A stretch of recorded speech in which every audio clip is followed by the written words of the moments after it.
మన ప్రధానమంత్రిని కలిసి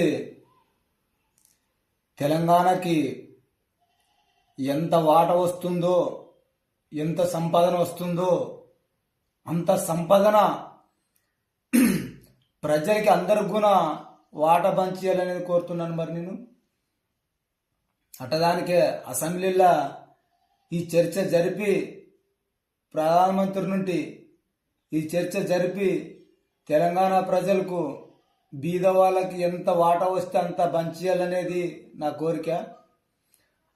ఎమ్మెల్యేలు, ఎంపీలు, సీఎంలు కోట్లాది రూపాయలు ఎన్ని జన్మలు ఎత్తే కూడా అరగన సొమ్ము వెనకేస్తున్నారు. వేలాది ఎకరాలు కొనేస్తున్నారు. దాని కొరకే ఇలాంటివి జరగకుండా మొత్తం ఇప్పటి నుండి ప్రధానమంత్రిని కలిసి చర్చించి అసెంబ్లీలో ఏ జిల్లాకి ఎంత వాటా వస్తుందో అంత పంచేయాలనేది నా కోరిక. అడదానికి ప్రజలు దీని మీద గట్టిగా పోరాడాలి. మన సంపాదన మనం తెచ్చుకోవాలనేది నా కోరిక.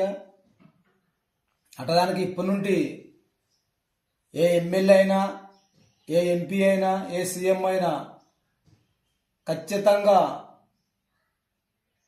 ప్రజలకు న్యాయమే చేయాలి. ఎంత వాటా వస్తే అంత పంచుకోవాలి. వాళ్ళ కమిషన్ ఉంటే దాని కమిషన్ బట్టి తీసుకోమను, తప్పేముంది. దాని కొరకే ఈ ప్రజలు తిరగబడాలి. తిరగబడి మన ఆధీనం మనకు తెచ్చుకోవాలని నా కోరిక. ఓం శక్తి.